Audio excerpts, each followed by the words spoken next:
Hey everyone, this is Critical Dispatch 6, a show about politics in central Alabama, which includes the 6th Congressional District, which I am now running for office in, but we're not going to talk about that today per se.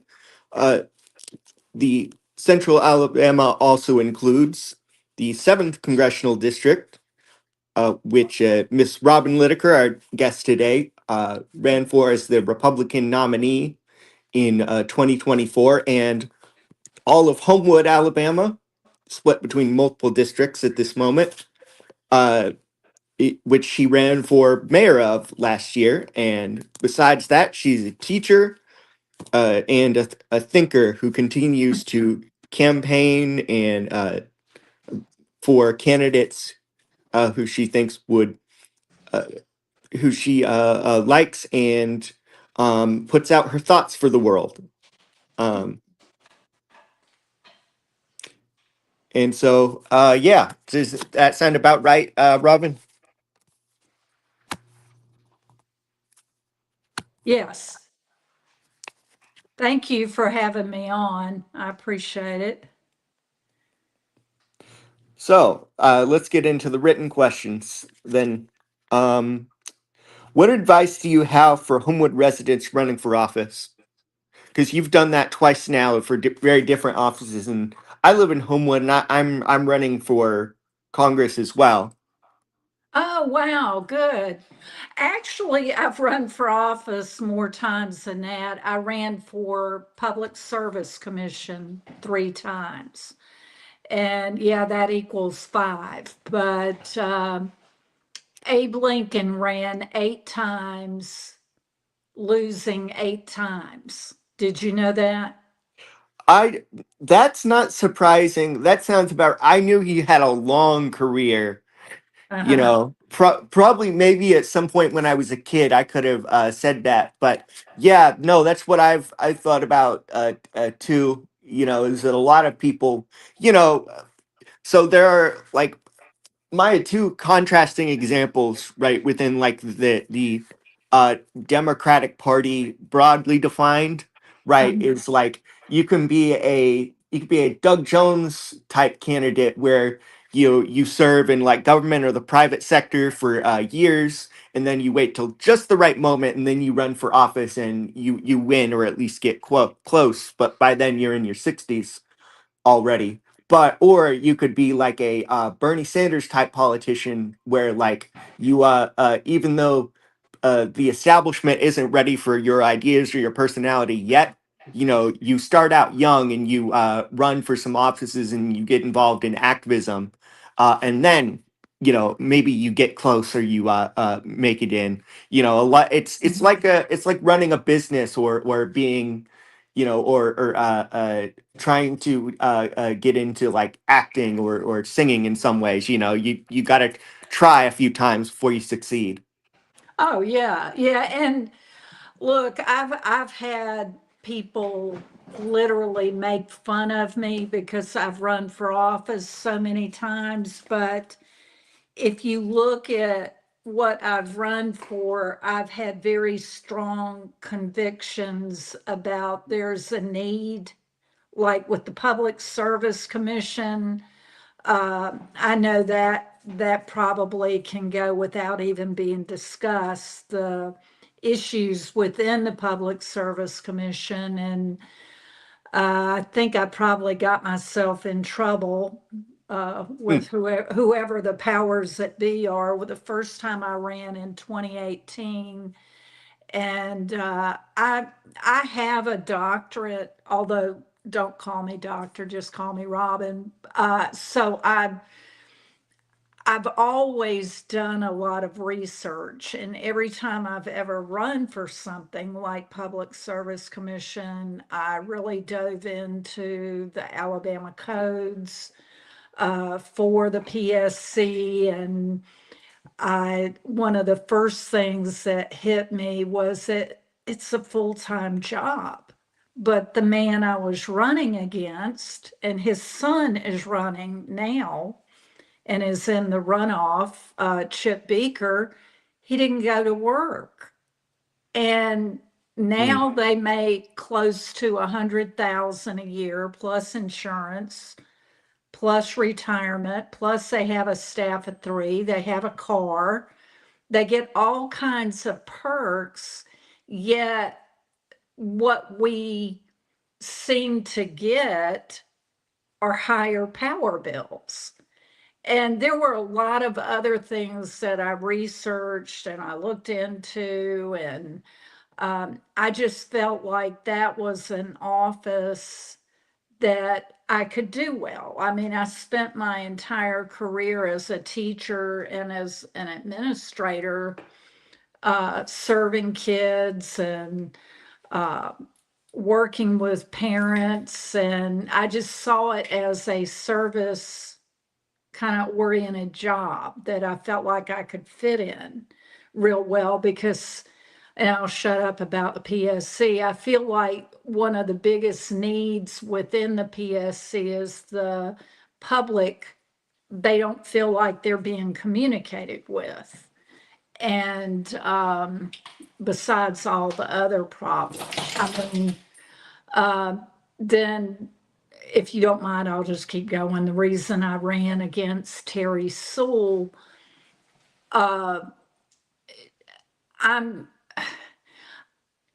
like everybody in Alabama, I'm overly concerned about the education, and the lowest performing schools in the state of Alabama are in Congressional District 7.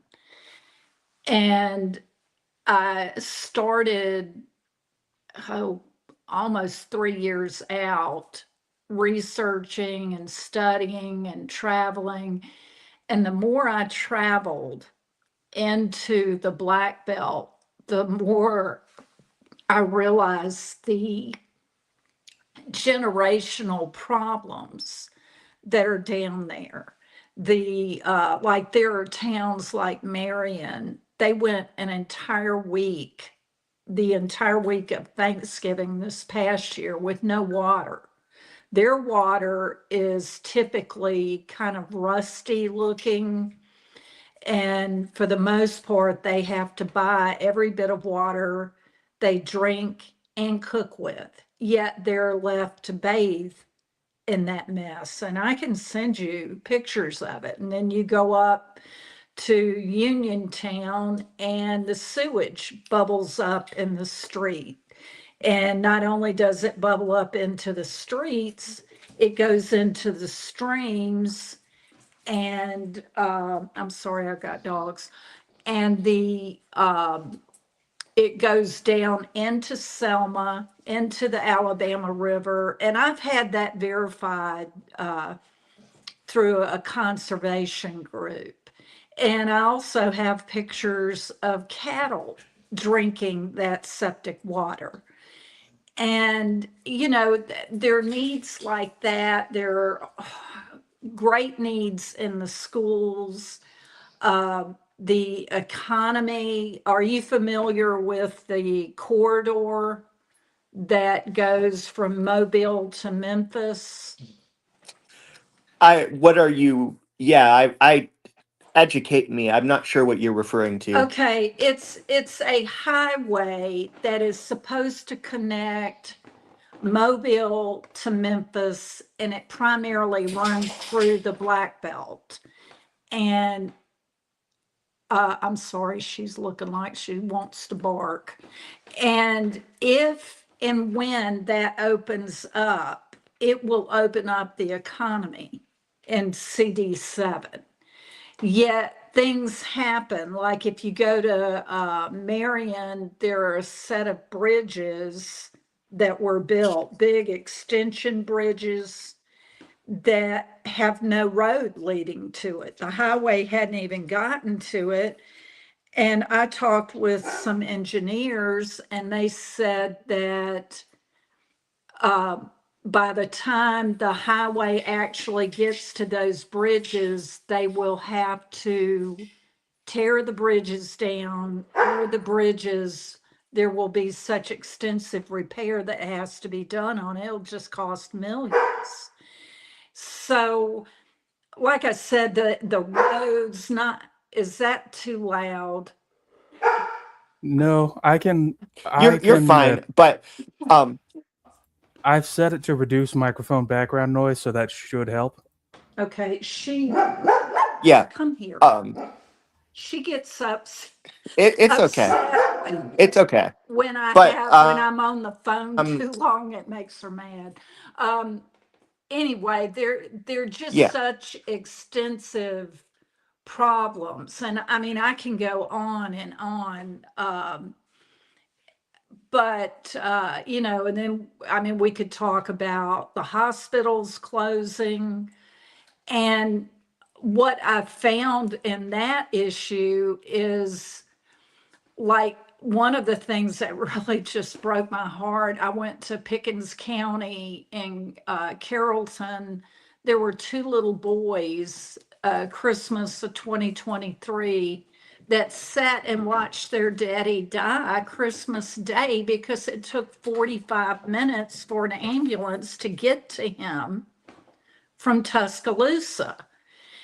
And what I've noticed is we throw a lot of government checks at hospitals, but it's the equivalent to putting water in a bucket with a hole in it. We're not addressing the healthcare problems. We're not talking about the fact that insurance companies reimburse at lower rates in rural hospitals than they do in cities, you know, like Birmingham or more affluent areas.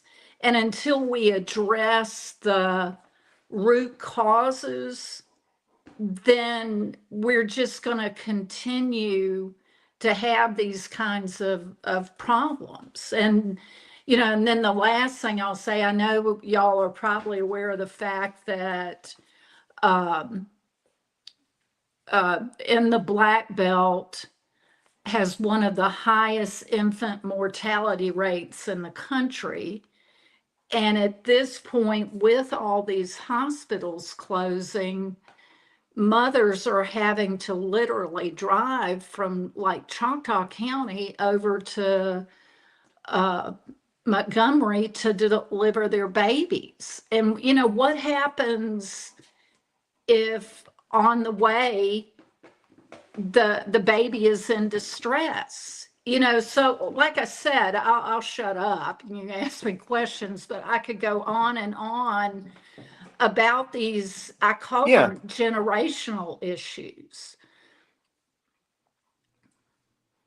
Yeah, well, I understand all that, and that was a good, you know, um, rest assured, I appreciate that because that goes a lot deeper than my question, and if someone, so that's a good way to have a long answer to a question, in my opinion, because those are all very important issues,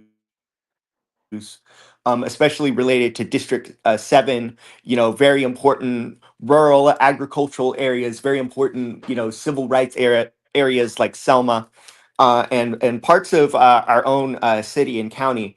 But you know, my self-interested motivation in the question was that you've run, you know, a lot about Homewood politics, and you ran twice as a Homewood resident, and so am I. So, what can you, what's your advice? What have you learned about running for office in Homewood?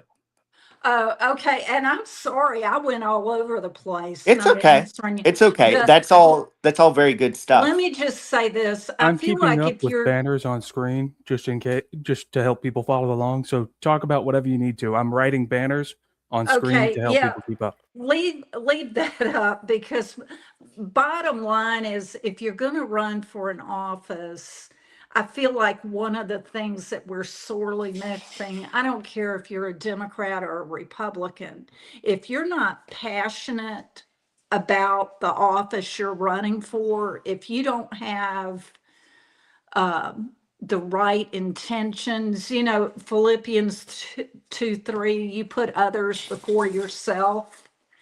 If that's not what you're willing to do going into office, you shouldn't be running.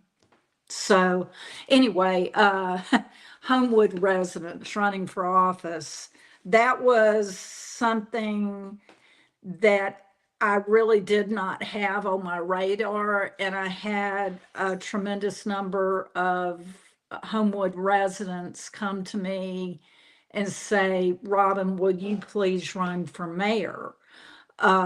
There are a lot of infrastructure issues in Homewood. One of them is parking, and they're still not addressing it.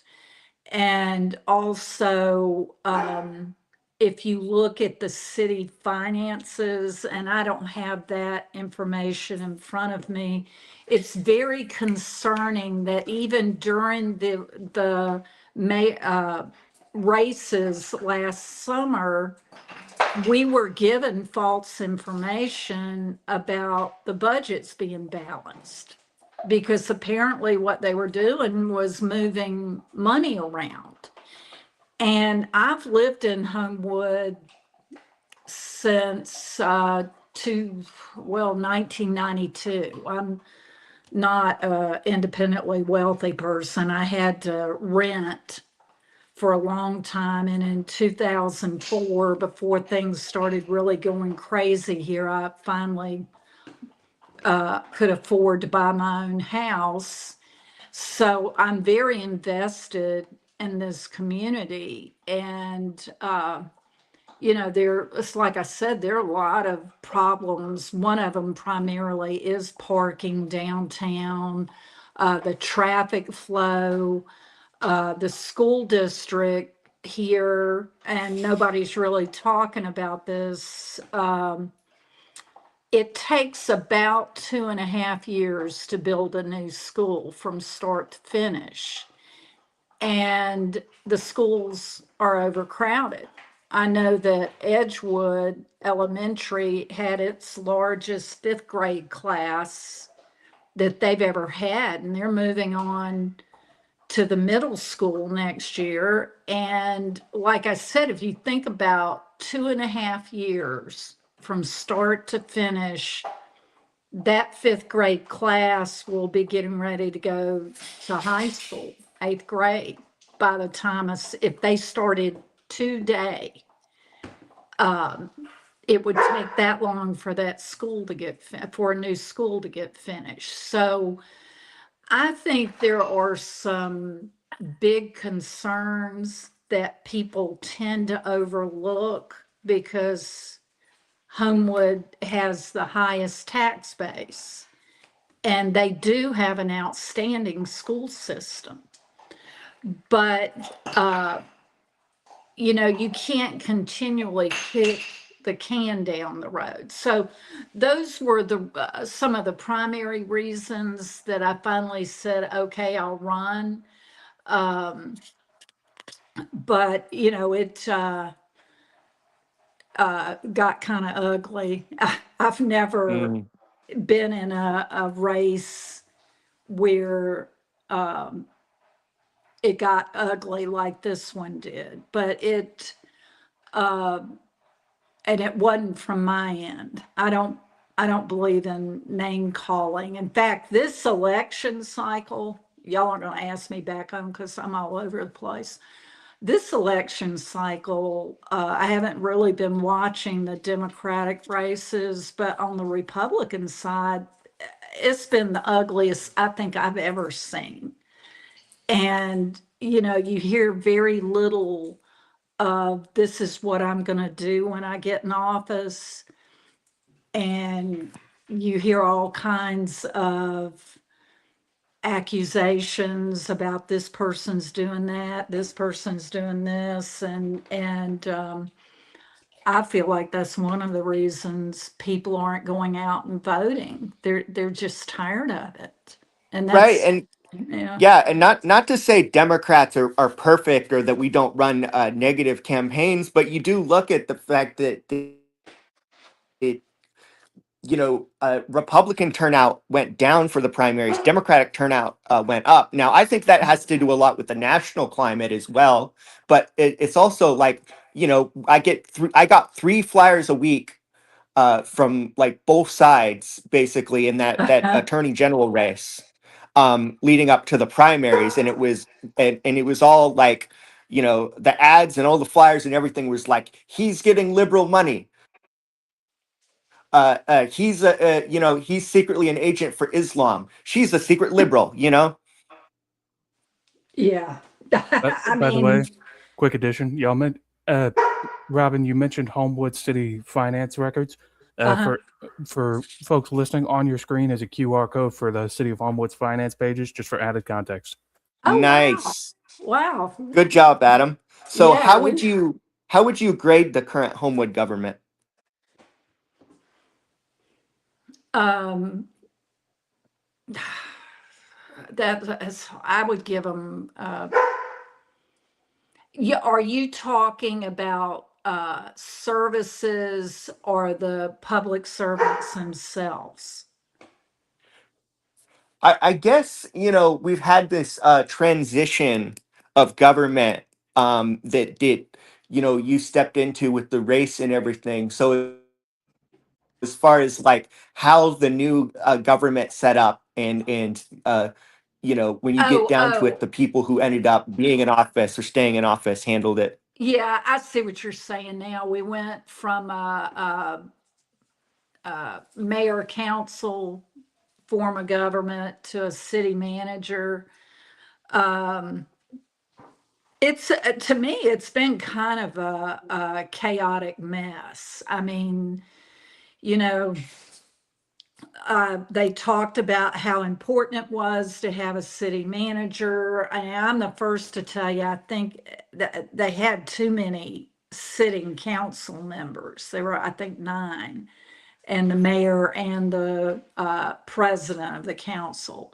And then to go to a city manager form of government, and they are currently paying part time the former city manager from Mount Brook. They hired in house for a city manager, which I feel like was a mistake. They hired the guy that was head of engineering to be the city manager, no experience, some kind of hoopla about he needed to live in Homewood. But, typically I look back on my education background, and when somebody is hired to be a superintendent, they typically agree to move to the community where they're going to be the superintendent, but they don't have to currently live there. And that enables you to do a really big nationwide search. And then the message was like clear as mud. I mean, the guy, and I know he's a nice, have you ever noticed they're a nice guy? I know he's a nice guy, but I just thought, and I know a lot of people felt like you need to come over here. Come here. The first time we had a city manager moving to a new system, you would think that they would have done a real nationwide search trying to find somebody with the experience needed. So I don't know. Does that answer?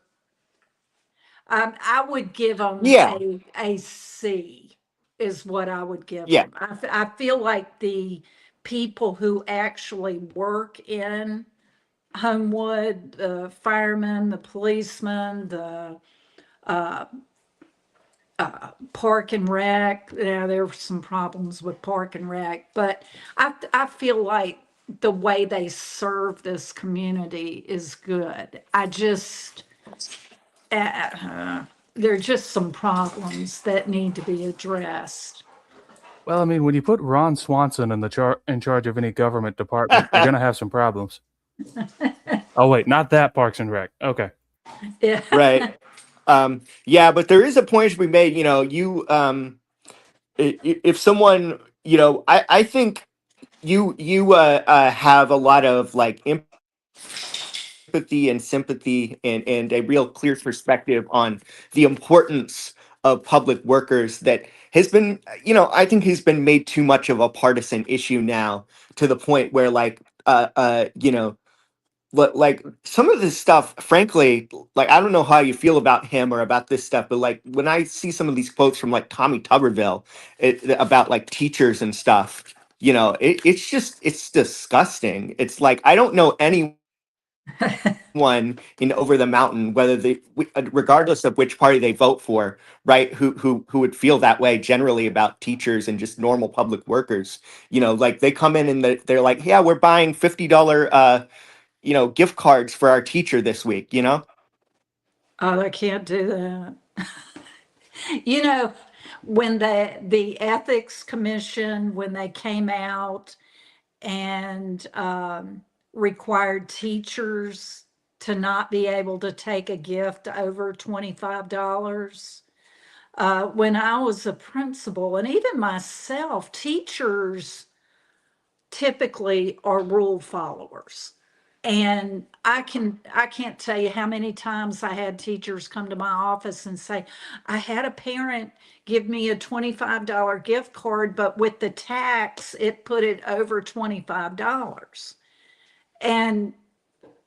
And I'm Mm. sitting there listening to them and how self-conscious they are about making sure they follow the rules. And excuse me, what the hell is going on in Montgomery and in some of these municipal places? That, see, to me, our country needs to get back to people who are serving people. And if your values fall in line with more with the Republican Party, that's fine. If they fall in line with the Democratic Party, that's fine. But we can still have a conversation and do what's best for people. Now, somebody's going to hear that and go, yeah, that's unrealistic. Well, I don't think it is. I think if we give up, then we're giving in. And I'm not willing to give in. And that's another reason I keep running. And yeah, there are a lot of Republicans that don't like me. I don't care. Uh, and I feel like it means I'm doing something right. Um, and I don't know, I am a Christian and I just feel like I have a shield of God around me and I just continue to try to do the right thing and move forward, you know. Yeah, yeah, that's a good perspective on it. What's your boldest idea for Alabama and Homewood education? Okay, now you got to hear me out on this one. When I was the Alabama State Teacher of the Year, I went to Washington and we had a big meeting, long. Are y'all sure the dog's not barking too loud? We had It's a fine. I week can, long. if push comes to shove, I can manually adjust your volume. You'll be fine. Okay. We had a week long meeting at the Department of Education, and that was back in 1997. And I walked away from there going, that is the biggest waste of money. I taught in an inner city school in Mobile for 10 years before I moved up here. And all I can think is, my God, if we had that money down there, now it was the first blue ribbon school in Alabama that was an inner city school. We were doing some amazing things there. But I hope you're following what I'm saying. So I was like, we don't need that department up there. We need the money. We need the uh, unfortunately, you do have to have policies and procedures, or people are going to break rules. And then the more time I spent at the Alabama Department of Education, I don't like bureaucratic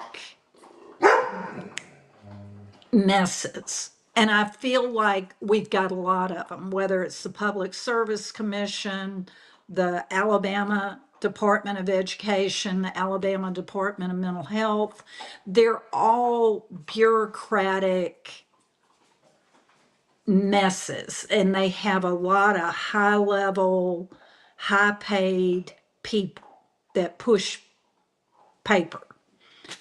And my thought was if we could take that money and start, instead of it coming down like this, the money goes up. You start the money in the local schools and the local school systems. Now, I know people will go, well, you can't trust.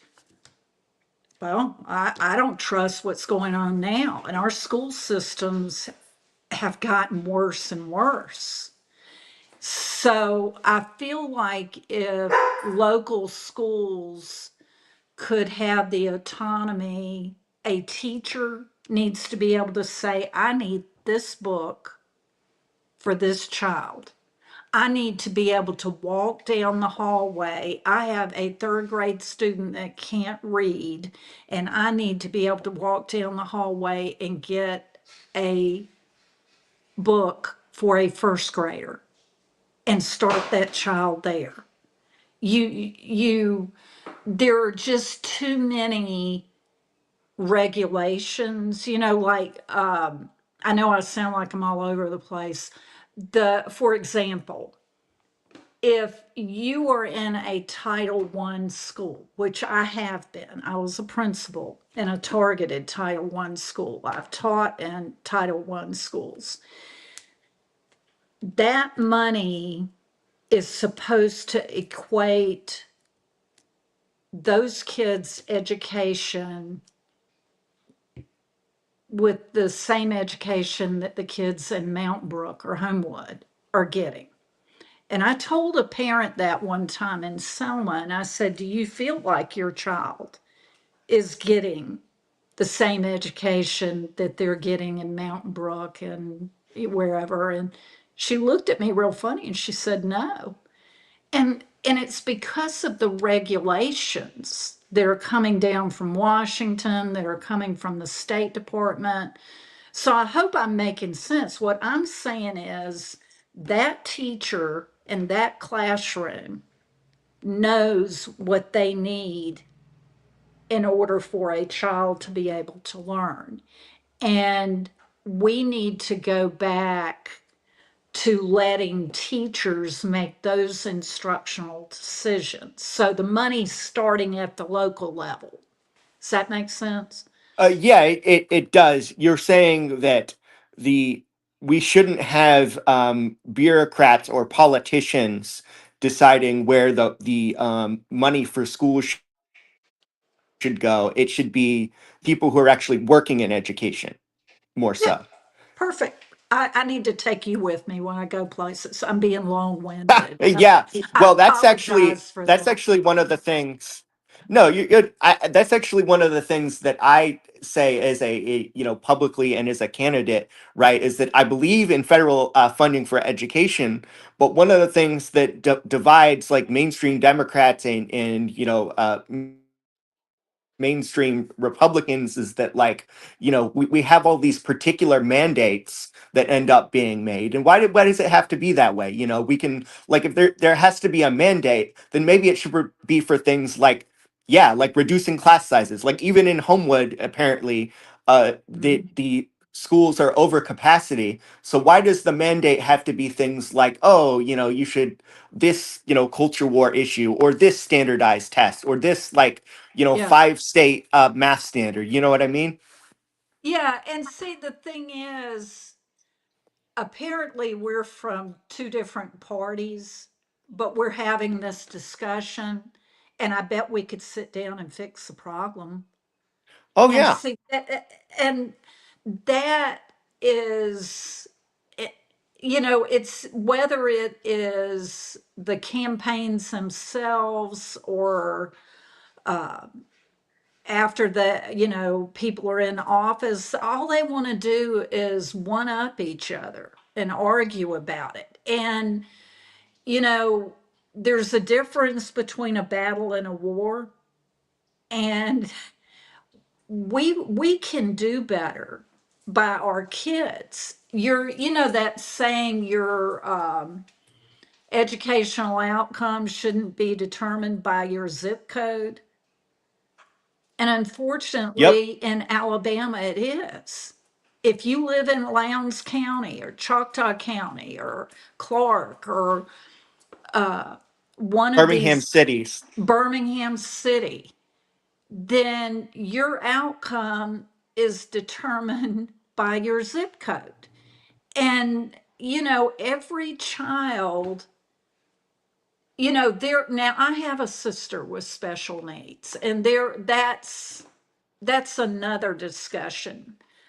But every child starts out at the same starting line, but they finish so differently.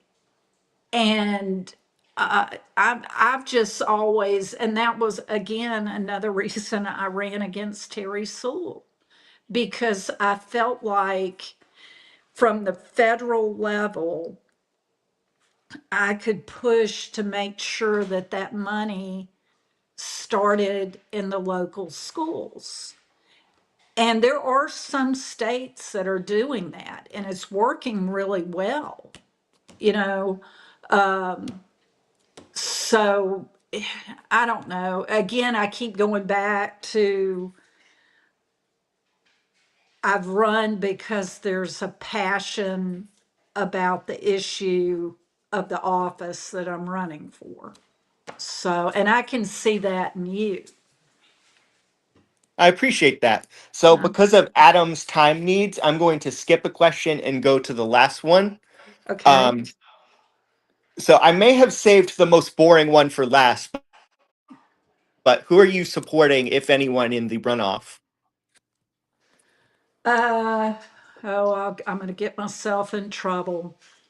Okay, for Agriculture Commissioner, Christine McGinnis, because now understand, I go to a tremendous number of political events, Republican events. So I've heard all the candidates.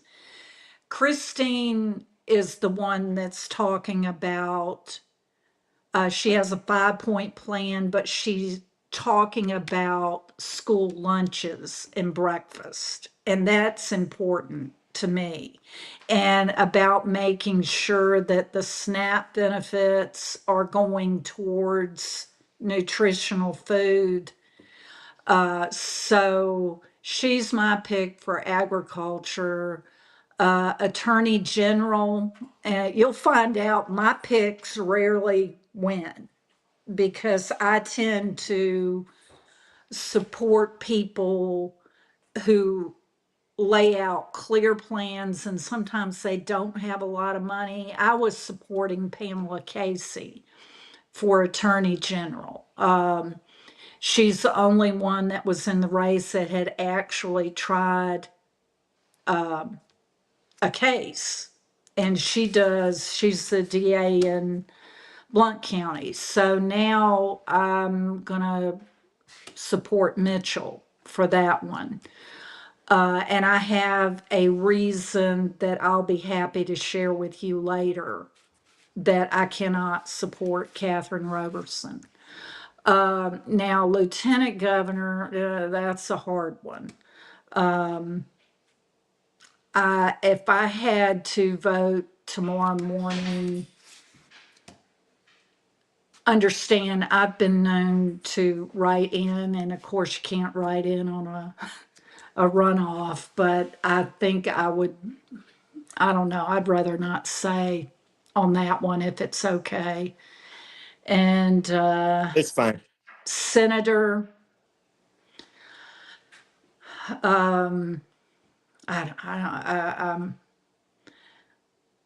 you're not going to find many Republicans that are being this. It's not that I don't want to tell you, I'm just battling with them.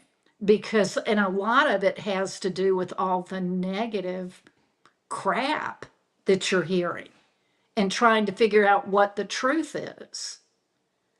And have I left a race? Oh, PSC, Jim Ziegler. I will not vote for a Beaker. They've been in, Chris Beaker was in office in 2012. I ran against him in 2022. They never campaigned, but the word on the street was he was going to quit halfway into his office, and his son was going to get his spot. And sure as hell, what happened? His son got it. And there's no way. And I've known Jim Ziegler a very long time, taught with his wife in Mobile, and she's on the state school board.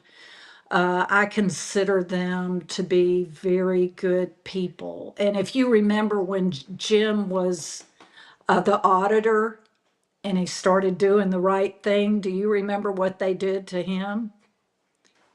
What Moved him, happened? they moved him out of his office. And he has such a humor. He got a one of those push carts and put his office supplies on that and was just pushing that around the Capitol and stuff because he literally didn't have an office because they got upset with him. And I can't remember exactly what it was they got upset with him about, but it was basically because he was doing the right thing, you know. So anyway, I hope I know I've talked a lot. I hope I've answered your questions and not rambled. Oh, certainly. Yeah. When there's that many choices and you have that much of a perspective, in some cases it turns out personal Mhm. on all these candidates, and there's going to be a lot to say. Oh yeah, and I know So all. it was a good way to answer it. Yeah, okay, thank you. And I've met you before someplace. I don't know where though. You just look familiar to me. Yeah, I mean, I've lived in Homewood since the year 2000, and Uh-huh. then the brief periods when I didn't were my 10 month service year after college in 2020 and 2021. And then when I was married, I lived on Rocky Ridge, and I've been going to political things since I was and civic things since I was a very young age. You know, I mean, you might some people might consider me at a very young age now. I'm 29 and running for Congress. But I since I was a teenager, really, I've been going to civic and political things. Well, Sometimes that I am very impressed independently. that you're running, and I'm very proud for you.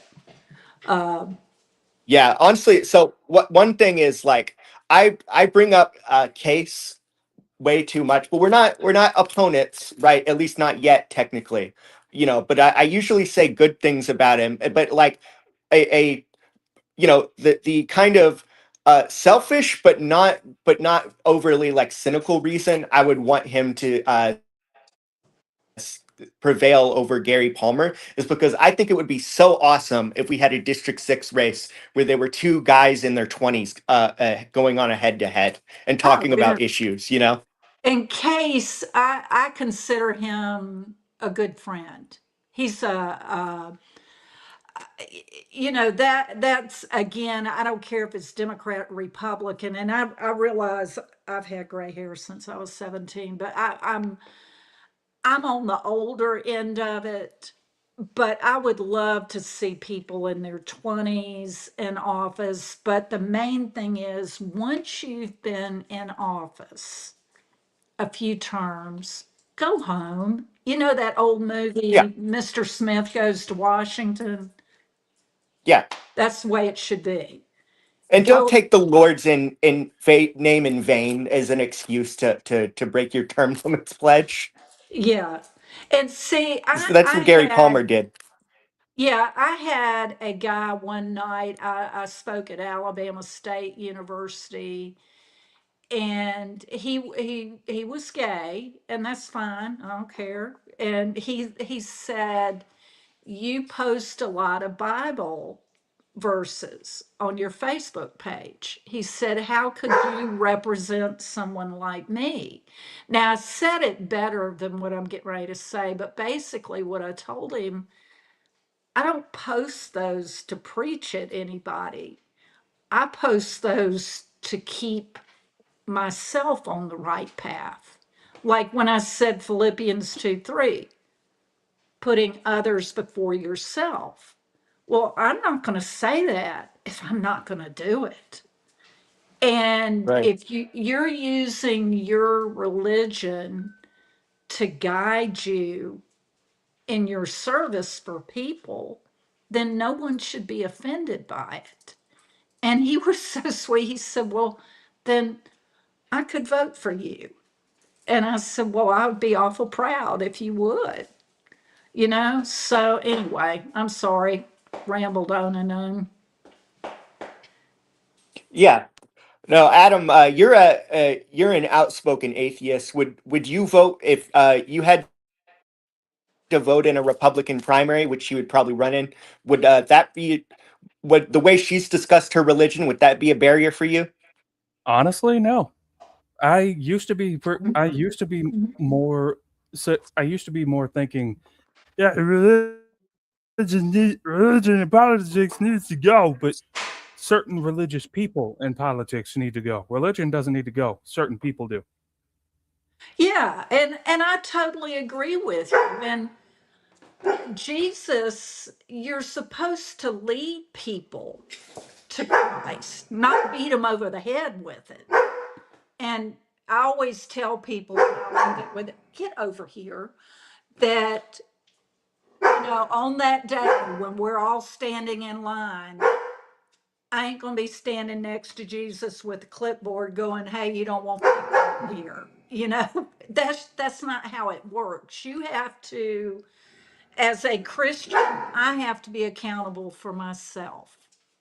And if I want to serve in office and I can't serve everyone, then I don't need to be there, you know?